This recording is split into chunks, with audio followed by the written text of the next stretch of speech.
যাত্রাপালার শিল্পীরা গতকাল এসেছিল অভিষেক উপলক্ষে। আজ পালা বসবে। মহলের সবাই উত্তেজিত। সায়রা ততেনি পরিকল্পনা করেছে কে কিভাবে কি পরিধান করে যাত্রাপালা দেখতে যাবে। সাফায়েত এসে জানালো রূপাকেও তাদের সাথে নিয়ে যেতে।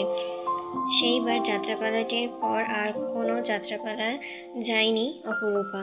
এবার যাবে, কারণ এবার সাথে স্বয়ং সম্রাটের পরিবারের সাথে যাবে সে। ভয় নেই। ফুলকলির দেওয়া নীল সাদা পোশাকটি পরল সে। কুমার টুনু সাজতে ব্যস্ত। কৌটা থেকে কালি বের করে কাজল পরলো, লিপস্টিক বের করে ঠোঁট রাঙালো, তারপর মাথার চুল ঢাকলো ওড়না জড়িয়ে। অপরূপাকে বলল, এই এসো, সাজিয়ে দেই, তোমারে আরো সুন্দর দেখাবো। অপরূপা হ্যাঁ বা না বলে বাড়াবাড়ি না করে চুপচাপ ওদের হাতে সেজে নিল। পিতলের হাতলওয়ালা একটা আয়না ওর সামনে ধরল কুমুদিনী। বলল, কাজল চোখি তোমারে দুই নয়নে আমি আমারে দেখি। অপরূপা হেসে উঠে বলল, সুন্দর। এটা কার লেখা? কক্ষে সায়রা প্রবেশ করতেই তার জবাব দিল, বিন্দুবাসী, লেখক সম্রাট শেহজাদের। বিন্দুর অর্ধাঙ্গ তাকে মুগ্ধ চোখে দেখে বলেছিল, কাজল চোখি তোমারে দুই নয়নে আমি আমারে দেখি, তোমার অধরের হাসিতে আমার মরণ লিখি, আমার সারাটা নিশিতে আমি তোমারে রাখি। শোনো হে কাজল চোখি, আমি তোমার আখিতেই আখি রাখিয়া খুশি ভালোবাসার পাখি। আমি শয়নে স্বপনে তোমারে দেখি, তোমারে আঁকি, তোমারে ডাক। কাজল চোখি, তুমি জানো কি আমি তোমারে আমার মনের ভেতরে বড়ই যতনে রাখি। অপূর্বা মুগ্ধ কণ্ঠে বলল, চমৎকার। কিন্তু কি হলো শেষমেশ? তো কখনো তার অর্ধাঙ্গে ভালোবাসিনি, কারণ বিন্দু ছিল নিষ্ঠুর প্রিয়া। অপূর্বা বিড়বিড় করল, নিষ্ঠুর প্রিয়া? নিষ্ঠুর কন্যা, তাও সে প্রিয়া? এমনও হয়? কক্ষের দরজার কাছে এসে মিঠু আবারও থামল, কিন্তু কিছু একটা নিয়ে খেলা করছে, খাচ্ছে। অপরূপা দেখলো একটা শুকনো গাঁদা ফুল। অপরূপা তার কাছে গিয়ে কোলে তুলে নিল, ফুলটা নিয়ে ফেললো। বলল, আজ আবারও এসেছো? খরগোশটার মুখ দিয়ে তার হাতে কিছু একটা খুঁজছে। নরম তুলতুলে মুখটার হাতে লাগতেই সুরসুরি লাগলো অপরূপার। সে হাসলো।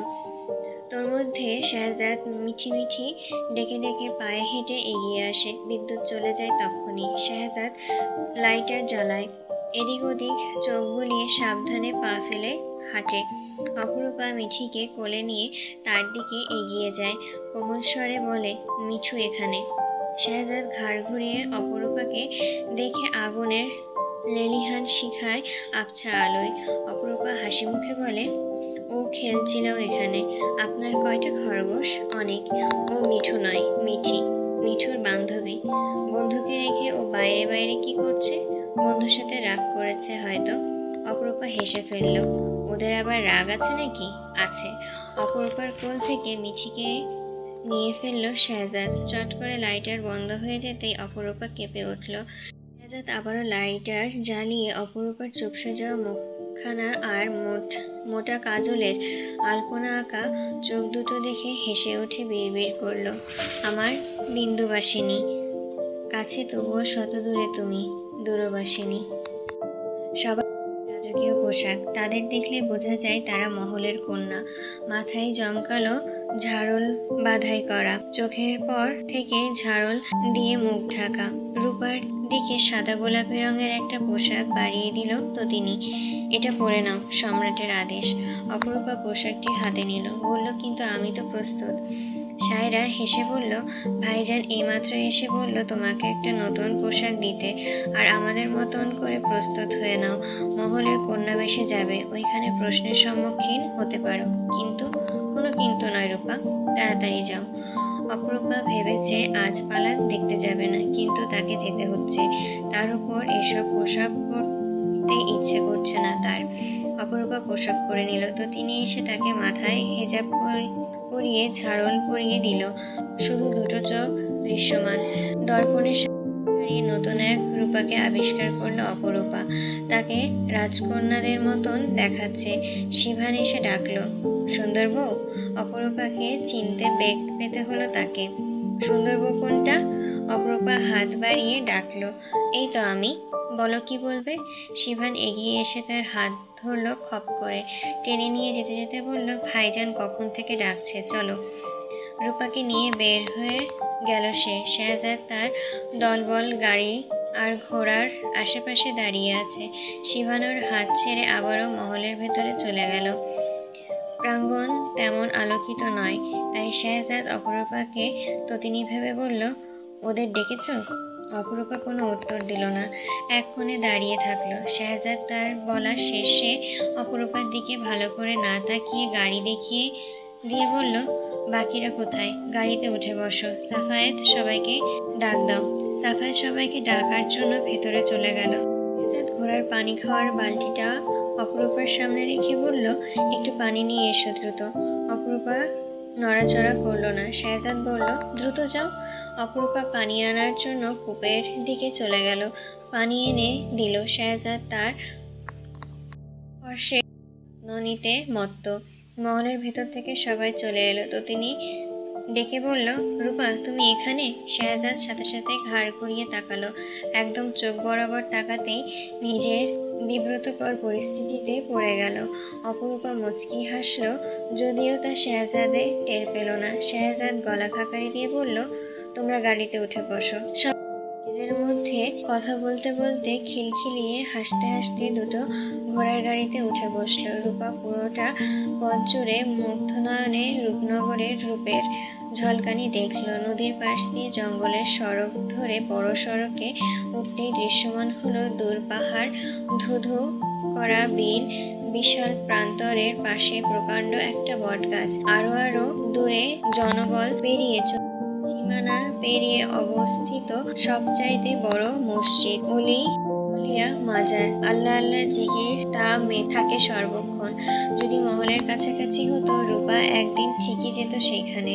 শেহজাদ তার দলবল নিয়ে হর্ষরোহণে পিছে পিছে যাত্রাপালায়। ঢাক ঢোল পিটিয়ে শিল্পীদের মঞ্চে যাতায়াত শুরু হচ্ছে। নির্দিষ্ট আসনে রূপাদের বসানোর জায়গা হলো। আজ বিন্দুবাসিনীর শেষ যাত্রা। সেখানে স্বয়ং বিন্দু শেষ যাত্রা দেখানো হয়। কাছে যার প্রাণবধ হয়, নিষ্ঠুর প্রিয়াকে ছলনা করার জন্য নিষ্ঠুরতম প্রিয় তার প্রাণবধ করে ভেঙে পড়ে গগনবিদারী ক্রন্দনে। মন্ত্রমুগ্ধের মতন শিল্পীদের অভিনয় দেখতে দেখতে কোমল প্রাণ দর্শকের অক্ষিকুটর চোখে জলে ভেসে উঠল। প্রিয় স্বামীর হাতে মৃত্যুবরণ করা বিন্দুবাসিনীর গভীর নিস্তর অন্ধকারচ্ছন্ন জগতে আচ্ছন্ন হতে হতে মঞ্চের আলো নিভে আসে। প্রতিদিন পরমের হৃদয় আর্তনাদ হাহাকারে মেতে উঠল চারপাশ। ভেসে আসে শব্দমালা, প্রাণবাসিনী আমার বিন্দুবাসিনী। চোখ জোড়া জলে চিকচিক করে উঠল কোনো এক বেদনার বিন্দুর দুঃখে।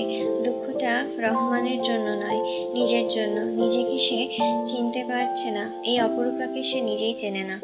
সুষ্ঠুভাবে পালা দেখা শেষ হওয়ার পর মঞ্চ আলোকিত হলো দর্শকের উদ্দেশ্যে কিছু বলার জন্য। মঞ্চে এসে দাঁড়ালো শেহজাদ। দর্শক মন তখনও আচ্ছন্ন বিন্দুবাসীতেই স্তব্ধ হয়ে আছে। বিদ্বেষ উঠেছে সকলের চেহারায়। এ যেন এক লেখকের কলমের নিদারুণ কেল, আর এক পরিচালকের অসাধারণ বিস্ময় সাফল্য। মঞ্চ কাঁপিয়ে বলিষ্ঠ কণ্ঠস্বরটি যদি আপন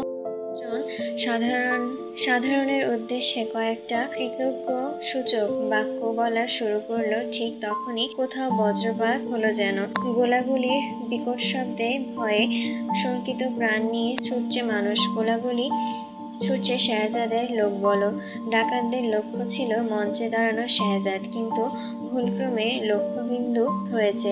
শেহজাদের সৈন্যরা গোলাগুলি থামিয়ে লোকজনকে মাইকে ডেকে আশ্বস্ত করলো, আপনারা পালাবেন না, নিরাপদ জায়গায় দাঁড়ান, নয়তো বিপদে পড়বেন। কিন্তু কে শোনে কার কথা? প্রাণ বাঁচানোর তাগিদে সবাই হৈ হৈ করে ছুটল।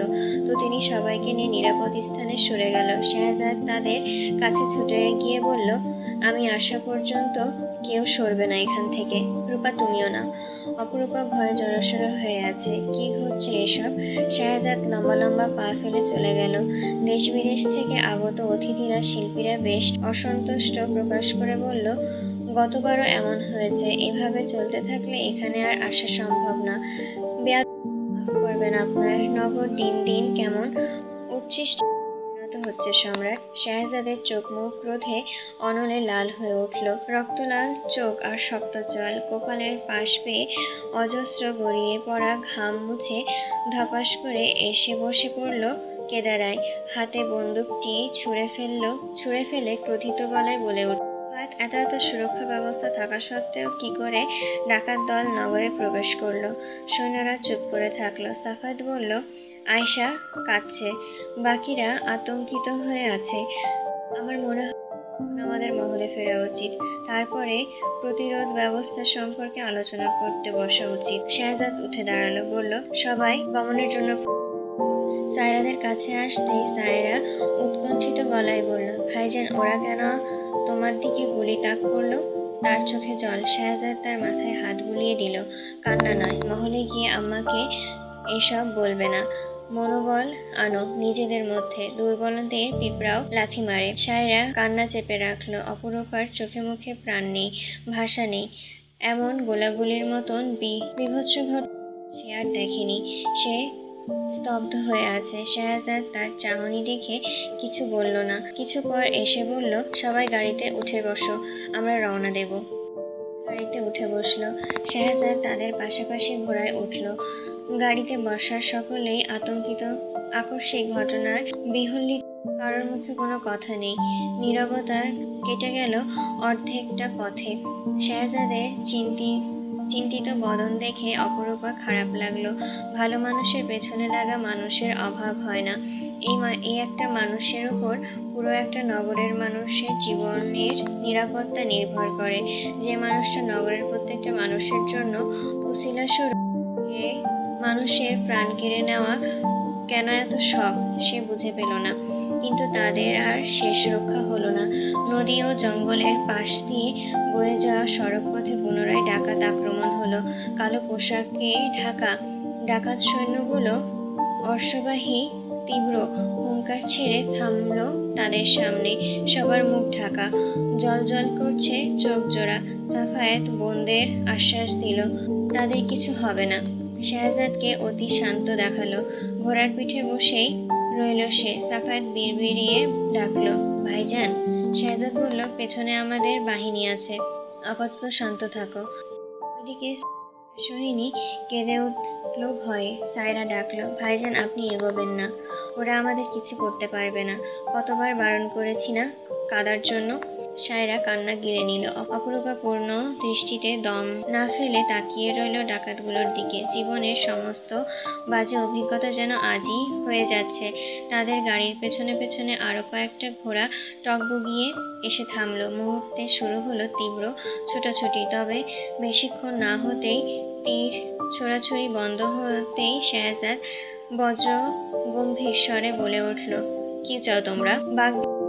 ডাকাত দলের একজন প্রকাণ্ড ক্রোধে দাবানলে আছড়ে পড়ে চিৎকার দিয়ে বলে উঠল, এই রাজ্য, এই নগর তোর ধ্বংস, তা কখনোই পাবে না। আমার দেহে শেষ রক্তবিন্দু থাকা অবধি পাবে না। নরদা মতন অট্টহাসিতে ফেটে পড়ল তারা। ঠিক সেই সুযোগে ঘোড়ার পিঠ থেকে লাফ দিয়ে নেমে সৈন্যদের সাথে বন্দুকের গুলি ছুটতে ছুটতে শাহজাদ এগিয়ে গেল। ডাকাতদের হাত থেকে তীর ধনুক পড়ে গেল। তাদের অশ্বগুলো পায়ে গুলি লাগলো। অশ্ব ছেড়ে প্রাণ নিয়ে পালাতে লাগলো তারা। এদিকে গাড়ি থেকে নেমে গেল অপরূপা। শাহজাদ ফিরে এসে তাকে না দেখে বলল, রূপা, রূপা কোথায়? ঠিক সেই মুহূর্তে হাতে বাহুর মধ্যে এসে বিঁধে গেল একটা তীরের ফলা। শাহজাদের লোক বন্দুক নিয়ে এগিয়ে যেতে ডাকাতরা পিছিয়ে গেল। বাহু চেপে ধরে গাড়ির সাথে লেগে বসে পড়ল শাহজাদ। হাউমাউ করে কেঁদে উঠে নেমে পড়ল সায়রা ততিনীরা। শাহজাদ বিন্দুমাত্র বিচলিত না হয়ে শুকনো মুখে জিজ্ঞাসা করলো, একটা মেয়ে তোমাদের পাশ থেকে নাই হয়ে গেল? সায়রা বলল, অপরূপা কখন নেমে গেল বুঝতে পারিনি ভাইজান। আমরা মাথা নামিয়ে বসেছিলাম। তো তিনি বলল, শান্ত হও, তোমার রক্তক্ষরণ হচ্ছে প্রচুর। ঝাড়া মেরে নিজেকে ছাড়িয়ে নিল শেহজাদ।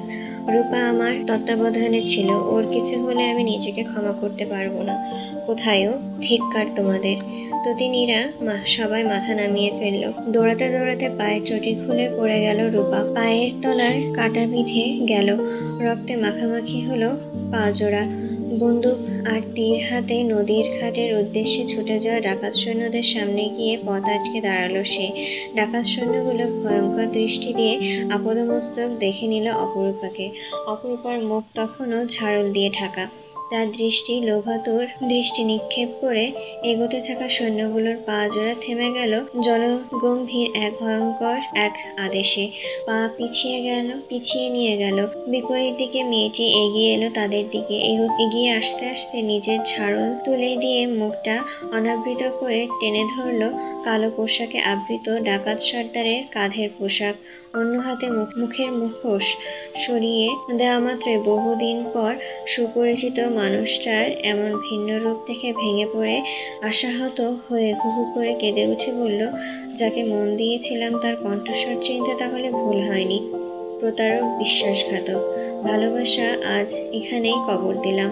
তার নরম গালটা দু হাতে আগলে ধরে লোকটা বলল, আমার কথা শোনো আপা, আমার সাথে চলো, আমি তোমাকে নিয়ে যেতে এসেছি। অপরূপা সজোরে চর বসালো তার গালে, ধাক্কা দিয়ে দূরে সরিয়ে বলল, মরে যাব তবু আপনার কাছে আর ফিরবো না। আপনি আমার জন্য হারাম। আমাকে ভুল বুঝো না আপা, আমার কথা শোনো, ফিরে এসো। আর কিছু বলার সুযোগ হলো না। তোর মধ্যে শেহজাদের গলার স্বর শুনতে পেতেই রহমান পালিয়ে গেল তার লোকবল নিয়ে। ঘাটে রাখা তাদের জাহাজ। অপরূপা চিৎকার করে কেঁদে উঠল। জাহাজ ততক্ষণে অনেক দূরে চলে গেছে।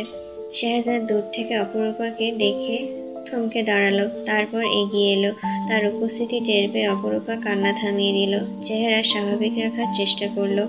শেহজাদ তার সামনে এসে হাঁটু মুড়ে বসলো, বজ্রগম্ভীর স্বরে ধমক দিয়ে বলল, এমন পাকামো করতে কে বলেছে তোমাকে? কেন এসেছো এখানে? অপরূপা নিজেকে শান্ত রাখার আপ্রাণ চেষ্টা চালায়। রোধ হয়ে আসা কণ্ঠে বলে, ভেতরের পথ দিয়ে ওদের পিছু পিছু এসেছি। আমিও এককালে তাদের সদস্য ছিলাম কিনা জানতে এসেছি। আপনাদের মতে তো আমি ডাকাত। শেহজাদ আর কিছু বলতে পারল না, চেয়ে রইল নিরুত্তর। তখনই রক্ত ভেজা উঠে শেহজাদের বাহুর দিকে নজর পড়তে আটকে উঠল অপরূপা। তো তিনি তেতোপাতা খুঁজে আনলো, দুহাতে তালুতে পিষে শেহজাদের বাহুতে চেপে ধরে শাবনমের কাছে থেকে কাপড় নিয়ে বাহুটা বেঁধে দিতে দিতে বলল, ওঠো, তোমাকে হাসপাতালে নিয়ে যেতে হবে। শেহজাদ দাঁড়িয়ে পড়ল, অপরূপার দিকে হাত বাড়িয়ে বলল, ওঠো। আর কখনো ওদের পিছু নেবে না। ওদের মনে দয়া মায়া নেই একটুও। অপরূপা নিজে নিজে দাঁড়িয়ে পড়ল, বলল, আপনার হাতে জরুরি চিকিৎসার প্রয়োজন। শেহজাদের বাড়িয়ে দেওয়া হাতটা ওভাবেই রয়ে গেল। অপরূপা গাড়ির দিকে এগোতে এগোতে কেঁদে বুক ভাসালো। তার সাথে কেন এমন হলো? শেহজাদ ওর যাওয়ার দিকে তাকিয়ে বাকিদের বলল, রূপার মতন সাহসী হও। অযথা ভ্যা কাঁদা আমার একদমই পছন্দ নয়। সদর ঘরে আসনে বসে আহাজারি করছিলেন। ঘোড়ার হর্ষধ্বনি কানে আসতেই সে ছুটে গেল উন্মাদের মতন। শেহজাদ গাড়ি থেকে বেরিয়ে এলো, বাম হাতের বাহুতে একটা কাপড় বাঁধা। খোদেজা তার বুকে আছড়ে পড়ে হু হু করে কেঁদে উঠে বলল, এই পালা অশুভ হয়ে গেছে তোমার জন্য। এত বাধা আসছে, তারপরও কেন তুমি থামছো না শেহজাদ?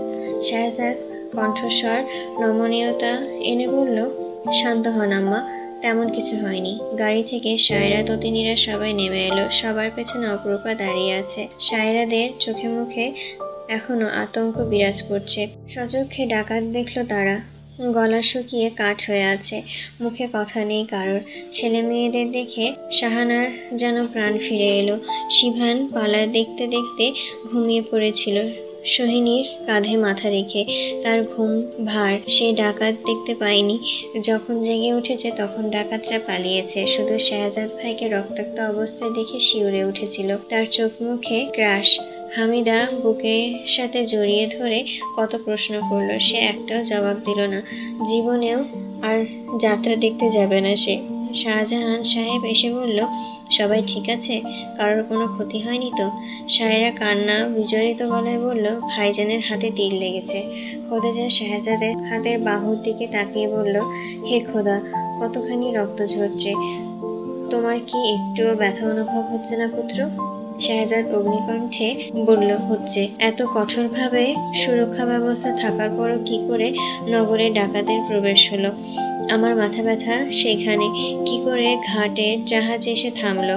কারোর কাছে এর উত্তর আছে?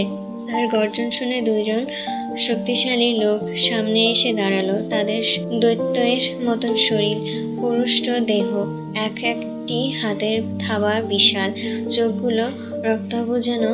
কত শত রাত তারা ঘুমায়নি। তারা কাশিম আর কামিল। শাহজাদের কিছুটা দূরে দুইজনের চোখ নত করে দাঁড়ালো।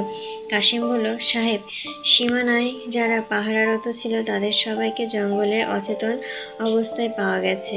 তারা কোনো কথা বলছে না, নেশাগ্রস্তর মতন দেখাচ্ছে। তাদের বন্দুকগুলো নিখোঁজ। শঙ্কা করছি ডাকাত সৈন্যরা তা নিয়ে পালিয়েছে। বেশ ভালো খবর, শুনে ধন্য হয়ে গেলাম। সবাই নতমাথায় দাঁড়িয়ে রইল। মহলের ফটকের সামনে কয়েকটা অশ্ব এসে থামল। পরপর ৬-৭ জন ভৃত্য এসে হাজির হলো। তাদের চোখে মুখ দেখে বোঝা যাচ্ছে তারা কোনো দুঃসংবাদ নিয়ে এসেছে। শাহজাদ এগিয়ে গেল, জানতে চাইল, আবার কোনো দুঃসংবাদ? জি জনাব, নগরের ৩৫টি বাড়িতে প্রতি বছরই ধান ও অন্যান্য ফসলাদি চাষ হয়। তাদের নিজস্ব গুদামঘর আছে। তোর মধ্যে 25টি গুদামঘরে আগুন জ্বলছে। তাদের খাজনা ও জমাকৃত ফসল মহলের মজুদ ঘরে আসেনি। নগরের চারিদিকে ডাকাত সৈন্যরা ছড়িয়ে ছিটিয়ে কাজে লেগে পড়েছে। বাড়ির মানুষগুলো আহাজারিতে পরিবেশ ভারী হয়েছে।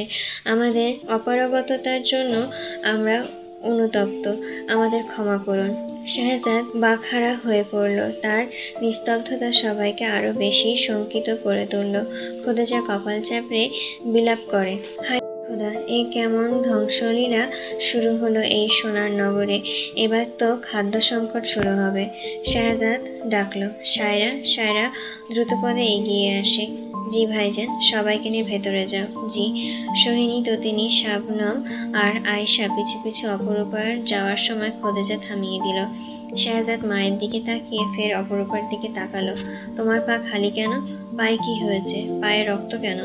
অপরূপা ভীত সন্ত্রস্ত চোখে তাকালো। শিভান বলল, বড়মা, সুন্দর বউ ডাকাতের পিছু নিয়েছিল।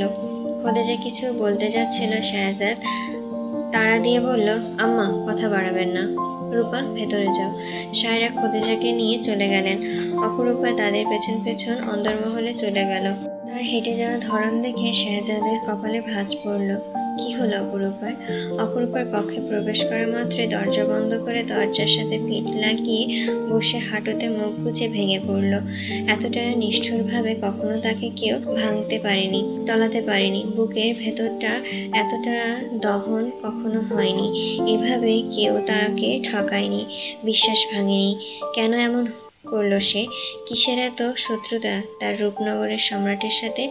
দাদিজান কি তবে সত্যি ছিলেন? তিনি যে বলতেন তাকে কেউ ভালোবাসে না, তোকে কেউ ভালোবাসে না অপু। ভালোবাসা তো সহজ নয়, তোকে ভালোবাসা তো আরো কঠিন। সবাই শুধু তোর রূপের প্রেমে পড়ে, কিন্তু কখনো ভালোবাসবে না। সবাই তোর প্রেমে পড়বে ক্ষণিকের জন্য। যে প্রেম চক্ষু আড়ালে হয়েই হাওয়া হয়ে যায়, স্বার্থের লাগে হয়ে ওঠে হিংস্র। তুই বিপরীত হলে হয়ে উঠবে ভয়ঙ্কর। সেই প্রেমের অনল তোকে পুড়িয়ে ছাই করে দিবে, নিঃস্ব করে দেবে অপু। আজ দাদির কথা যেন সত্যি প্রমাণিত হলো। দাদিজান কি তবে ভবিতব্য জানতেন? কি করে এমন ধ্রুব সত্যর কথা তিনি বলে গেলেন? যতবারই সব মিথ্যা মিথ্যা মনে হচ্ছে, ততবারই ঝাপসা চোখে পাতায় বারংবার ভেসে উঠছে সেই মুখখানা, যার মায়ায় একদিন সে প্রথম লুকিয়ে চিঠি লিখেছিল, যার মায়ায় দাদিজানকে প্রথম মিথ্যা বলেছিল, যার মায়ায় চাচির রান্নাঘরে হাতে ভাজা মুড়ি চুরি করে বিলের ধারে দিনে দুপুরে তার ক্ষুধে নিবারণ করেছিল, যার কাঁধে মাথা রেখে সন্ধে অবধি চোখ বুজে একটু শান্তি খুঁজে পেয়েছিল সে, যার চোখের দিকে তাকালেই শান্তিতে মনটা ভরে উঠত, যার বক্ষস্থলে মাথা রাখলেই আশেপাশে তার ধোঁয়াশা হয়ে উঠত, যার মায়ায় পড়লে দিন দুনিয়া ভুলে এক অপরিচিত অপা হয়ে উঠেছিল সে। তাকে যে মানুষটা ছোট্ট কুঠুরিতে ছোট্ট একটা সংসারের লোভ দেখানো, সে কিনা ক্ষমতার লোভে তার নৃশংসতর জীবে পরিণত হয়েছে। সে ভাবতে পারছে না, কিছুতেই বিশ্বাস করতে পারছে না এই সরল চেহারার মানুষটা তার সাথে এমন করছে। তার বক্ষে রক্তক্ষরণ হচ্ছে বিশ্বাস ভাঙার কষ্টে, স্বপ্ন ভাঙার মর্মর বেদনায়। চোখের জল চোখে শুকিয়ে গেল, বুকের মতন চক্ষু জ্বালাও করতে লাগলো। সত্যি এটাই, বিশালে পৃথিবীর মাঝে দাদিজান ছাড়া আর কোনো মানুষই তার আপন হয়ে উঠতে পারেনি। এবার সে কোথায় যাবে? যার আশায় মহলে এতদিন কাটিয়ে দিল, সে তার সব আশায় জল ঢেলে দিল। তাকে আঙ্গুল দিয়ে দেখিয়ে দিল, তোর মতন অভাগে কে ভালোবাসা যায় না, শুধু ব্যবহার করা যায়, শুধু সময় কাটানো যায়, পুতুলের মতন নাচানো যায়, হাসানো যায়, কাঁদানো যায়। তোর বাহিক্য সৌন্দর্য মোহিত হয়ে মুগ্ধ হয়ে কয়েক মুহূর্তের জন্য প্রেমে পড়া যায় ঠিক, কিন্তু মায়া না। তোর মায়াতে কেউ কভু পড়েনি, পড়বে না। তোকে বুকের মাঝে আগলে রেখে ভালোবাসার মতন মহৎ প্রাণ মানুষ নেই, হবে না। কিছুক্ষণের মধ্যে মহলে হইচই পড়ে যায়। একটি কথা কানে আসে, মিঠি মারা গেছে। হৃৎপিণ্ডটা যেন লাফিয়ে উঠল প্রায়। শাহজাদ হাসপাতাল থেকে ফিরে এলো, তখন গভীর রাত। মাঝে মধ্যে বন্য শিয়ালের ডাক ভেসে আসে। কালু মিয়া আর মফিজ হাসপাতাল থেকে ছাড়া পেয়েছে, তবে কাজ করার মতন অবস্থা এখনো ফেরেনি তারা। হাসপাতালে তাদের টিকিয়ে রাখা যাচ্ছে না। নগরের এমন ধ্বংসবিশেষ অবস্থার কথা শুনে তারা আরো উতলা হয়ে উঠল মহলে ফেরার জন্য। শাহজাদ তার হাতের চিকিৎসা নিয়ে তাদের সাথে ফিরে এলো। পুরা গোদামের মালিকদের ভরসা দিয়ে এলো, যতদিন সম্রাট আছে ততদিন তাদের ভয় নেই। এবার সম্মুখে যুদ্ধে আহ্বান করবে সে, পরিণতি যাই হোক। মহলে ফিরতেই শুনতে পেল তার মিঠি মারা গেছে। তো তিনি কোলে তার মৃতদেহ। তো তিনি এগিয়ে এসে বলল, তোমার কক্ষে ওদের খেতে দিতে গিয়েছিলাম, গিয়ে দেখি ও শুয়ে আছে চুপচাপ, কোলে নিয়ে দেখি ঠান্ডা হয়ে আছে, প্রাণ নেই। ডাক্তারবাবু কিছুই বুঝতে পারছে না। খোদেজা কপালে হাত চেপে বসে আছে। শাহজাদ নিস্তর হয়ে হাত বাড়িয়ে কোলে নিল মিঠিকে, গায়ে হাত বুলিয়ে কামিলকে ডেকে তুলে দিল, বলল, বাগানের পশ্চিম দিকে কবর দিয়ে এসো। জি সাহেব। ফের পিঠে হাত বুলিয়ে আদর করে দিল শাহজাদ। বিড়বিড় করল, আলবিদা। শায়রা ফুপিয়ে উঠল। সকলের দুঃখ ভারাক্রান্ত হৃদয়ে বিদায় জানালো মিঠিকে। রাতটা কেটে গেল কোনো মতে। কারোর ভালো করে খাওয়া হলো না সে রাতে। খুব করে নামাজ আদায় করে নিল অপরূপা। কয়েক পাতা কোরআন পড়ল। মনটা শান্ত হচ্ছে না, তারপর মনে হচ্ছে রহমানের কথা তার শোনা উচিত ছিল। সবাই মহান মানুষদের অন্তর কথা শুনতে চায়, কেউ চোর ডাকাতের অন্তর কথা শুনতে চায় না। কেউ কি ইচ্ছে করে ডাকাত হয় না, কিন্তু কোথায় গেলে সে সত্যিটা খুঁজে পাবে? সবটা যে তার জানা দরকার, নইলে তার অস্থিরতা কাটছে না। কোরআন পড়ার শেষে কোরআনটার নির্দিষ্ট স্থানে রাখতেই শায়রা কক্ষে এসে বলল, রসের ঘরে চলো রূপা, আম্মা ডাকছে। অপরূপা তাকে ডেকে বলল, আমাকে রূপা বলে ডাকছো কেন? শায়রা মৃদু হেসে বলল, ভাইজান বলেছে রূপা বলে ডাকতে, তাছাড়া রূপা নামটা ভীষণ সুন্দর, আমার ভাইজানের পছন্দ দারুণ। সম্রাট তোমাকে নাম দিয়েছে, এটা সসম্মানে গ্রহণ করা উচিত। অপরূপা চোখ নত করে বলল, জি করলাম। শায়রা খুশি হলো, তার গাল টেনে দিয়ে বলল, দ্রুত এসো, কাল রাতে কারোর কিছু খাওয়া হয়নি, নিশ্চয়ই খিদে পেয়েছে। হ্যাঁ ঠিক আছে, এসো।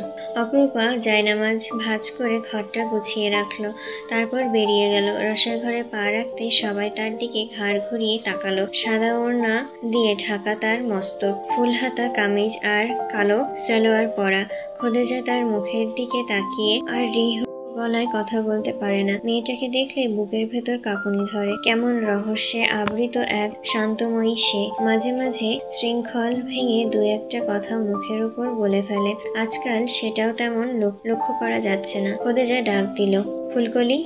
জি মা বেগম। টেবিল সাজিয়ে দিয়ে আয়। শাহজাদকে কুসুম গরম পানি দিবি, ওর ওষুধ গরম পানি দিয়ে খেতে হবে। আচ্ছা যাইতাছি। অপরূপা রুটির প্লেট তুলে নিয়ে হামেদাকে বলল, আমি সাহায্য করি? তোমার পায়ের তলায় না কাটা বিঁধেছিল? ব্যথা আছে, কমে যাবে। হামিদা আর কিছু বলতে পারল না। অপরূপা বেরিয়ে গেল। মহলের পুরুষ মানুষের খানাপিনার কক্ষের দিকে পা বাড়াতেই শাহজাদ সামনেই পড়ে গেল। শাহজাদ সে কক্ষেই যাচ্ছিল।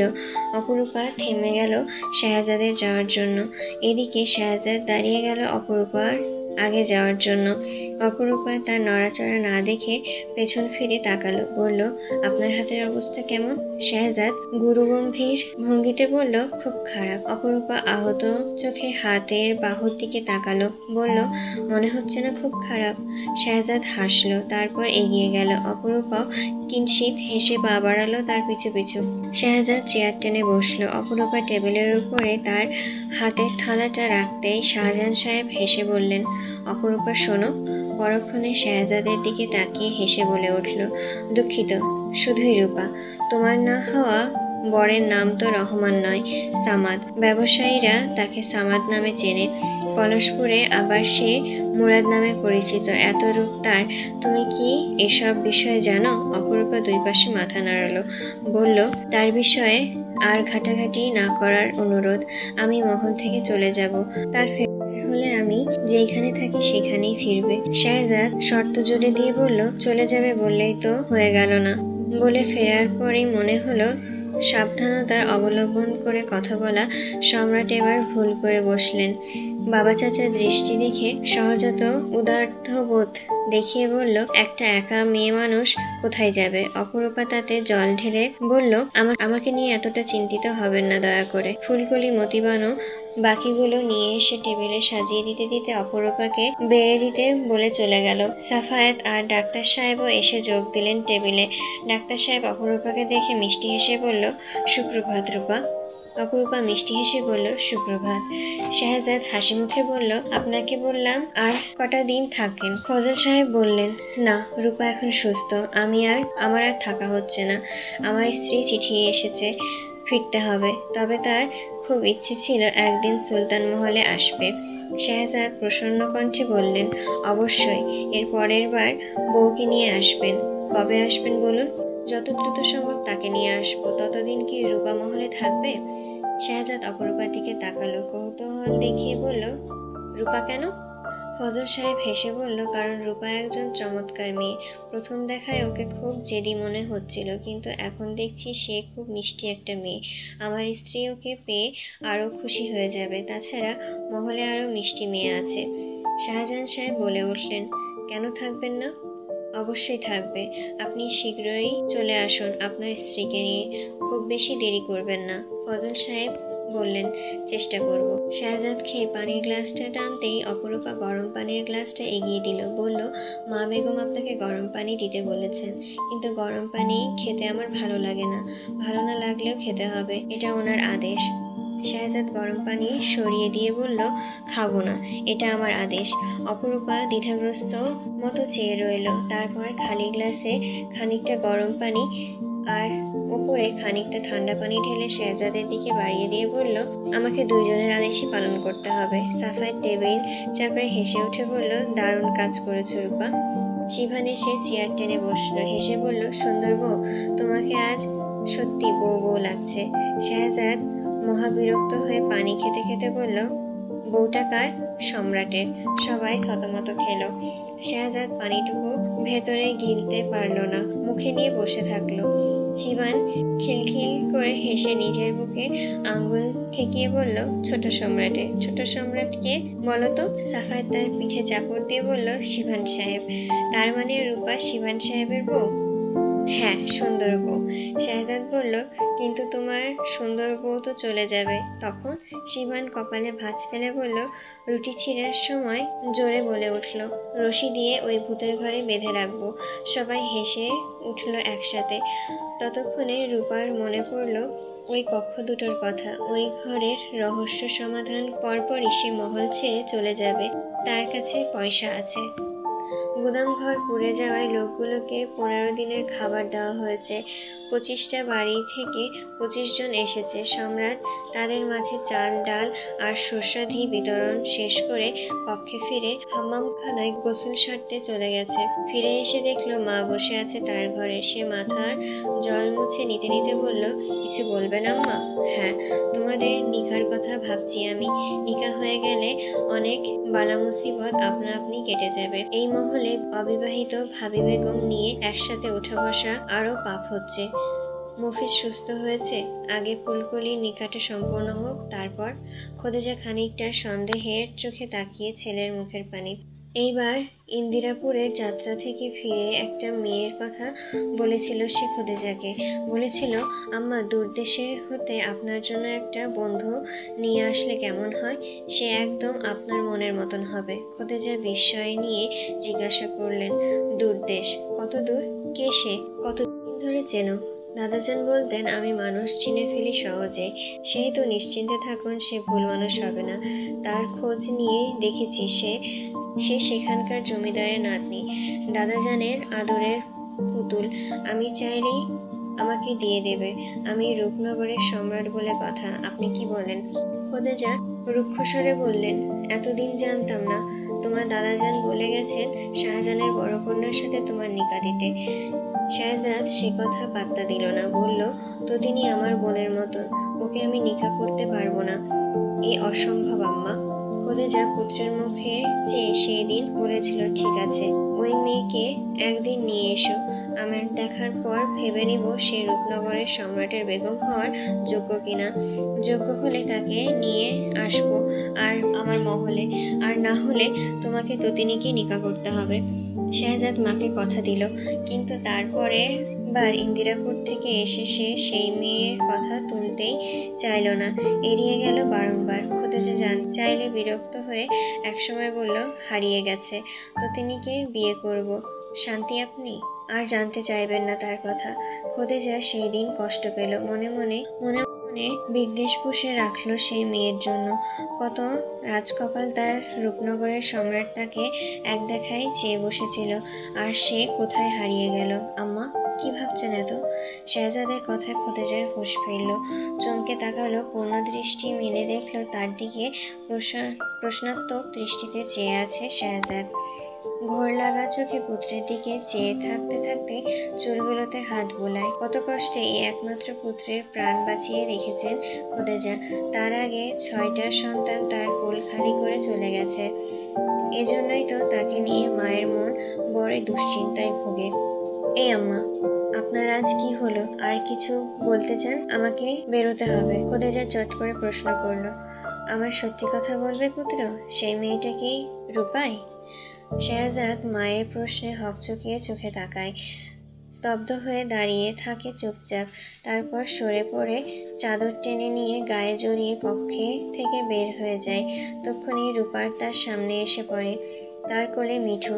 চোখ নত করে থমকে গিয়ে বলে, দুঃখিত, আমি মিঠুকে দিতে এসেছিলাম, ও আমার ঘরে গিয়ে বসে আছে। খোদেজা কক্ষ থেকে বের হয়ে একবার শাহজাদ আরেকবার রূপার দিকে তাকায়। শাহজাদ রূপার দিকে অপলক তাকিয়ে পাশ কাটিয়ে চলে যায়। অপরূপা ওর যাওয়ার দেখে ভাবে সে ভুল কিছু করেছে। খোদেজা ধমক দিয়ে ডাকে, এই মেয়ে, তুমি এই ঘরের আশেপাশে ভুলেও আসবে না। জি। অপরূপা মিঠুকে ছেড়ে দিয়ে মাথা নত করে চলে যেতে থাকে। মিঠু আবারও তার পিছু পিছু দৌড়ায়। খোদেজা মহাবিরক্ত হয়ে বলে, সবার কাটার প্রতি ঝোঁকে। সাহেব বেরোবেন শুনে অপরূপা ওনার কক্ষের কাছে ছুটে গেল। উনি অপরূপাকে দেখে হেসে বললেন, আরে রূপা, কিছু বলবে? অপরূপা পা টিপে টিপে কক্ষে প্রবেশ করে। ফজল সাহেব ব্যাগ গোছাতে থাকেন। অপরূপা জানতে চায়, মিঠির মৃত্যুর কারণটাও জানতে পেরেছেন? হ্যাঁ, কোকেনের পাউডার।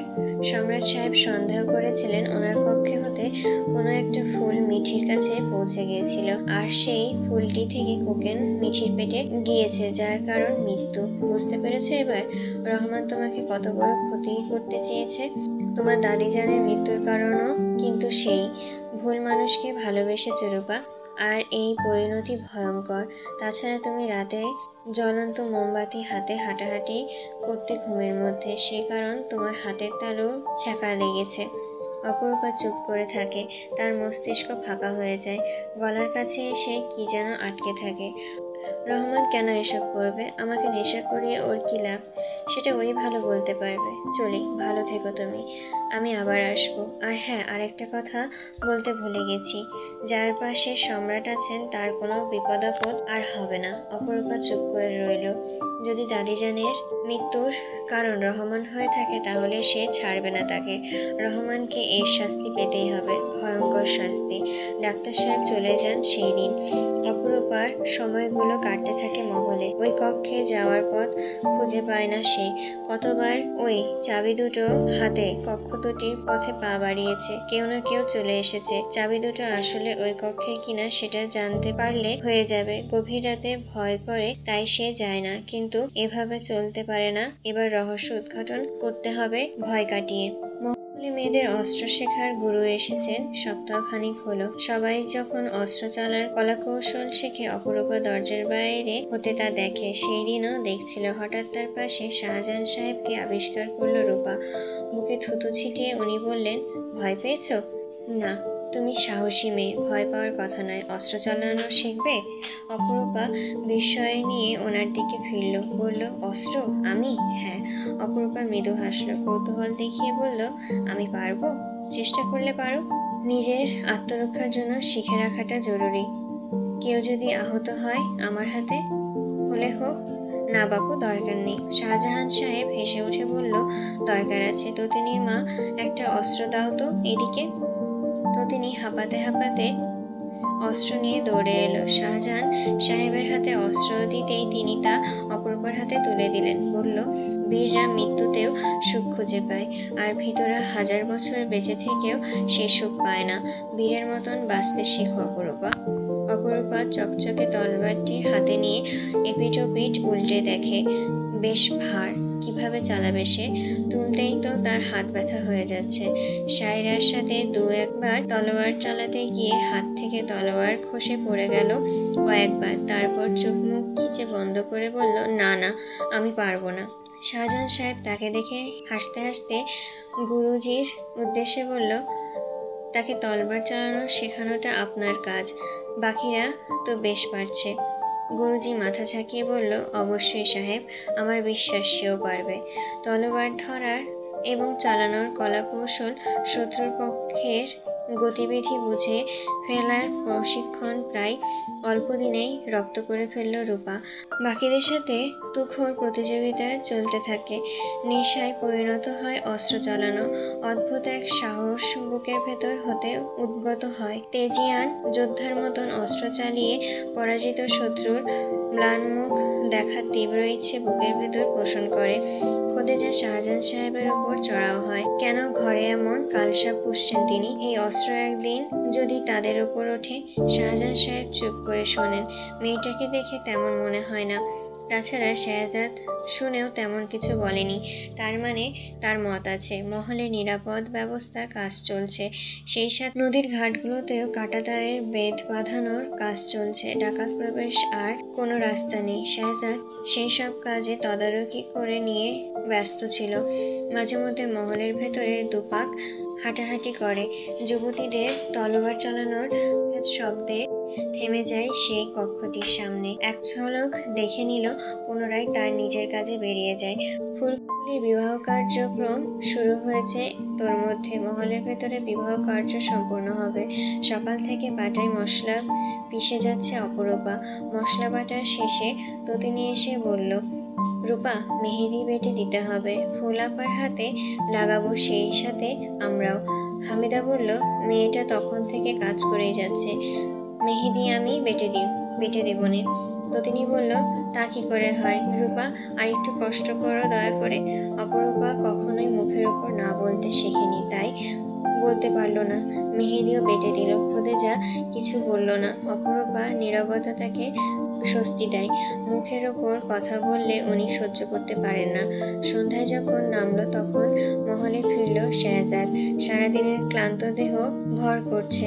একদিকে ফুলকলির বিবাহকাল, কাজের হলেও তার তত্ত্বাবধানে বিয়ে পড়ানো হচ্ছে, যেহেতু তার উপস্থিতি থাকাটা জরুরি। তাই নাওয়া খাওয়া সেরে সাফায়াতের সাথে ফুলকলির কক্ষে দিকে গেল। ফুলকলি সবার মাঝে বসে লাজুক লাজুক হাসছে। তার হাতে বাটা মেহেদি পরিয়ে দেওয়া মেয়েটাকে আজকাল দেখা যাচ্ছে না তেমন, অথচ সে মহলেই থাকে। মাঝে মধ্যে মতিবানুর সাথে কথা বলার অজুহাতে ওই কক্ষের দিকে আসে শেহজাদ। তার কণ্ঠস্বর শুনলে মেয়েটা আড়াল হয়ে যেতে দেখে। এই যেন পূর্বের অপরূপা। সাফায়াত রসিকতা করতে করতে ভেতরে প্রবেশ করে। শেহজাদ চলে আসে। রূপা বিব্রতকর অবস্থায় পড়ুক, সে তা চায় না। বিবাহের দিন চলে এলো, নিকাহ পড়ানোর হবে রাতে। অপরূপা সারাটা দিন রসের ঘরে কেটে গেল। সে কাজ হাতে দিয়ে খোদেজাকে চিন্তা করতে হয় না। তার ধোয়া মোছা পরিষ্কার, যা আদেশ পায় তাই করে। আগ বাড়িয়ে বাড়তি কাজও করে দেয়। দেখে বোঝা যায় কাজের হাত পাকা। চুপচাপ বিনা বাক্যে কাজ করে যায়। খাওয়া পড়ার হিসাব যেন চুকিয়ে দেয় কাজ করে। খোদেজা অবশ্য খুশি অন্য কারণে। ওনার কারিশমা বেশ কাজে লেগেছে। একবারও অমান্য হয়নি কথা। ওনার আদেশ অনুযায়ী একবারও শেহজাদের কক্ষের দিকে পা বাড়ায়নি অপরূপা। ভুলেও শেহজাদের সামনে পড়েনি, বরং শেহজাদের কণ্ঠ কানে এলেই আড়াল হয়ে যায়। এতে তিনি সন্তুষ্ট। তার উপর একজন বহুরূপীকে ভালোবেসে যে ঘর ছাড়তে পারে, সে অন্তত রূপনগরের সম্রাটের পায়ের যোগ্যও নয়, সে যতই রূপবানও হোক। বিয়ের বিষয়টা ওনার বুদ্ধিমান আক্কেলমন্ত ছেলে বুঝতে পারেনি এমন না, বেশ বুঝেছে সে। তাই তো মায়ের সাথে সলা পরামর্শ আজকাল সে কমিয়ে দিয়েছে। কমিয়ে দিক, তাতে কি? ছোট থেকে এত বড় করেছে কষ্ট করে। মায়ের মতন ভালো কেউ কখনো চাইবে না। আর অপরূপা, সে কোথাকার ছাই। না তার মনে শেহজাদের জন্য একটু মায়া আছে, না আছে দরদ। কেবল কোন বলে উনি শেহজাদের পাশে ঘেঁষতে দেবে মেয়েটাকে? ভালোবাসা যেখানে থাকে সেখানে চোখ হারানোর একটা বিষয় থাকে। তা শেহজাদের মাঝে দেখা গেলে অপরূপার কাছে তা আশা করার নিছকই হাস্যকর ব্যাপার ছাড়া কিছুই নয়। তাকে দেখলেই বোঝা যায় মহৎ প্রাণ বলে শেহজাদের প্রতি তার অগাধ সম্মান আছে, অন্য কিছু নয়। ফুলবানুকে বধূ সাজানো হয়। ঘোমটা টেনে দিয়ে বরের সামনে নিয়ে আসে অপরূপা, সায়রা, ততিনী সবাই মিলে। মাঝখানে হালকা গোলাপি রঙের পর্দা ঝোলানো। শেহজাদ সবকিছু এক ঝলক দেখতে দেখতে এসে থামে সাফায়াতের পাশে। সাফায়াত মজিদের পাশে দাঁড়িয়েছে। শেহজাদ হঠাৎই পর্দার অন্য পাশে ফুলকলিকে ধরে এনে পাটিতে বসানো অপরূপাকে দেখতে পায়। বিয়ে উপলক্ষে সবার জন্য নতুন পোশাক আনা হয়েছে, তোর মধ্যে একটা রূপাও পড়েছে। মাথা ঢাকা ওড়নার উপর পরা টিকলিটা তার বাঁকা হয়ে গিয়েছে। পর্দার ওপাশে চোখ ফেলতেই শেহজাদের দিকে চোখ পড়ে। সাথে সাথে সে চোখ নামিয়ে নিতে যাবে, ঠিক তখনই শেহজাদ ইশারা করে টিকলিটা ঠিক করে নিতে। অপরূপা কপালে হাত দেয়, নাকে হাত দেয়। শেহজাদ ইশারা বুঝতে পারে না। শেহজাদ পর্দা একটুখানি সরিয়ে ভালো করে বুঝিয়ে দিতে অপরূপার টিকলিটা সোজা করে দেয়। শেহজাদ হাসে, অপরূপাও হাসে। বিয়ে পড়ানো হচ্ছে ওইদিকে, প্রায় শেষ। মিষ্টি মুখ চলছে। অপরূপা দেখলো সবাই বিয়ের আসর দেখতে মত্ত। পুরুষরা বিয়ের আসরে, মেয়েরা আড়ালে দাঁড়িয়ে বিয়ে পড়ানো দেখছে। ফুলকলি আনন্দের শেষ নেই। শেহজাদ ভাইয়ের ঋণ সে জীবনেও শেষ করতে পারবে না। তার চোখে মুখে উৎফুল্লতা, কোনো বেদনার ছাপ নেই। তাকে দেখে বোঝার উপায় নেই কিছুদিন আগে তার জীবনে একটা ঝড় বয়ে গেছে। আর মফিজ একজন বাস্তব প্রেমিক, আর এখন স্বামী। অপরূপা সুযোগ বুঝে চাবি নিয়ে ওই কক্ষ দুটির কাছে গেল।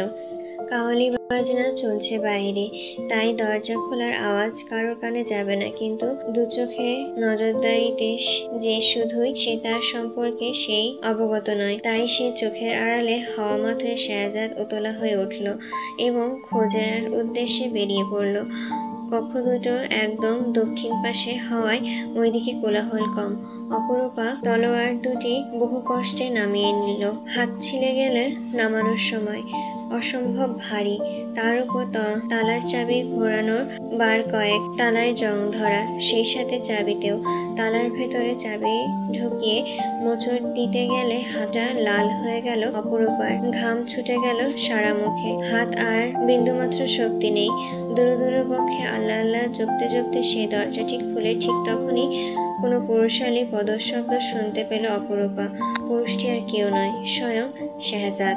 ততক্ষণে রূপা কক্ষের ভিতর প্রবেশ করেছে। হাতের হারিকেনটি তুলে দেখল কক্ষটির সব ছাই, ধোঁয়ার কালি, যেন পোড়ামাটির ঘর। কালি আর ছাই ছাড়া কিছুই স্পষ্ট নয়।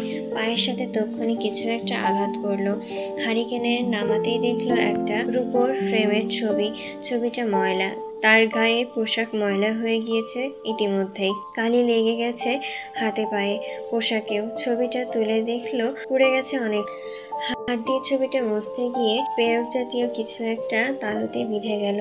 গলগলিয়ে রক্ত ঝরল। অপরূপা সেই দিকে গুরুক্ষেপ নেই। সে ছবিটা পরিষ্কার করতে দেখতে পেল একটা সাদা কালো তৈল ছবি। একজন রানীর সাজে মহিলা দাঁড়িয়ে আছে শেহজাদ সাহেবের পাশাপাশি। ওনাদের সামনে দুইজন শিশু হাসি হাসি মুখে চেয়ে আছে। ছেলেটা দেখতে হুবহু শিভানের মতন। তার বয়স 9-10 বছরের কাছাকাছি হবে। মেয়েটি তখন অনেক ছোট, ঋতুপুষ্ট তার শরীর। পায়ের কাছে আরো একটি তৈল ছবি পায় অপরূপা। সেটি কুড়িয়ে নিয়ে পরিষ্কার করতে দেখতে পায় তিনটি ছেলে কাঁধে কাঁধ মিলিয়ে দাঁড়িয়ে আছে একসাথে। একজন শেহজাদ সাফায়াত, অন্যজন শিভানের মতন দেখতে ছেলেটা। অপরূপা কিছু বুঝে ওঠার আগে হঠাৎ মর্মর শব্দ হয়। ঘরের কোণে রাখা লম্বা বাঁশ জাতীয় কিছু একটা অপরূপার গায়ে এসে পড়ে। মাথায় প্রচণ্ড আঘাত পায় সে। তৈলচিত্রটি হাত থেকে পড়ে যায়। আবারও কুড়িয়ে নিতে যাবে, ঠিক তখনই কক্ষের দরজা খুলে যায়। চিৎকার করে উঠতে যাবে, ঠিক তখনই শেহজাদ এগিয়ে আসে। তার মুখ চেপে ধরে চাপা স্বরে জানতে চায়, এখানে কি করছিলে রূপা? মুখ চেপে ধরায় অপরূপা কিছু বলতে পারে না, ছটফট করে। শেহজাদ কক্ষ দরজা বন্ধ করে বলে, চুপ। কক্ষের বাইরে দুইজন লোক এসে দাঁড়ায়। বলে, ভেতরে কে? বের হও, নয়তো গুলি করব। শেহজাদ শান্ত কণ্ঠে উত্তর দেয়, আমি। তোমরা কাজে যাও, আমি কাজ শেষে বেরিয়ে যাচ্ছি। জি জনাব। লোক দুটো চলে যেতেই শেহজাদ অপরূপাকে ছেড়ে দেয়। অপরূপা ততক্ষণে অচৈতন্য বরণ করে নিয়েছে। শেহজাদ তাকে কোলে তুলে নিয়ে কক্ষ থেকে বেরিয়ে আসে। অপরূপার যখন জ্ঞান ফিরে তখন সে নিজেকে আবিষ্কার করে একটি কাঠের দোলনায়। দোলনাটি লোহার শিকল দ্বারা ঝোলানো। অপরূপা শোয়া থেকে ওঠা মাত্রই শেহজাদকে দেখলো চারপাশটা অন্ধকারচ্ছন্ন। মাথার উপর খোলা আকাশ, একটি চাঁদ, অগণিত তারা। দূরে একটি জলপুকুরে স্বচ্ছ জল ঝলমল করছে। বাঁশবাগানের কাছে কয়েকটি ঝোনাকি পোকা ওড়াউড়ি করছে। বুঝতে পারলো সে মহলের পেছনের দিকটায় আছে। শেহজাদ তার হাতের তালুর ভেজপাতার রস লাগিয়ে দিতে দিতে কাপড় বেঁধে দিয়ে অপরূপা চেয়ে থাকে। শেহজাদ কাপড় বাঁধা শেষে ভ্রু নাচিয়ে বলে, ওই কক্ষে কি? কালি মেখে যা অবস্থা, দেখে তো পেতনিদের মতন দেখাচ্ছে। পেতনি? হ্যাঁ, আরো বেশি। অপরূপা কিছুক্ষণ চুপ করে থাকে। শেহজাদ হেসে উঠে বলে, এত কৌতূহল কিসের? আমাকে জিজ্ঞাসা করলেই তো সব বলে দিতাম। কি জানতে চাও বলো? আপনার কোনো বড় ভাই ছিল? শেহজাদ সোজাসাপটা জবাব দেয়, হ্যাঁ। কি নাম? শেহরাম সুলতান। কোথায় সে? মৃত।